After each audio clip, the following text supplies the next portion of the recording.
దేవుడు నిన్ను వాడుకోవాలంటే, దేవుడు నిన్ను గొప్ప చేయాలంటే, నీ ద్వారా దేవుడి కార్యాలు జరగాలంటే నిన్ను దేవుడు పిండుతాడండి.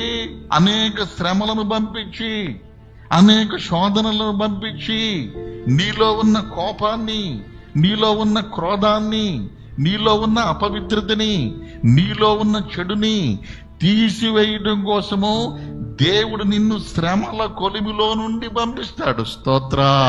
ఈ ప్రపంచములో అన్నిటికంటే బాధ్యతాయుతమైన పనేందంటే గొర్రెలను గాయటం. ఎలాంటి వ్యక్తికైనా సరే గొర్రెలు కాసే పని అప్పచెప్పామంటే ఎక్కడ లేని పాఠాలు నేర్చుకుంటాడు అతను.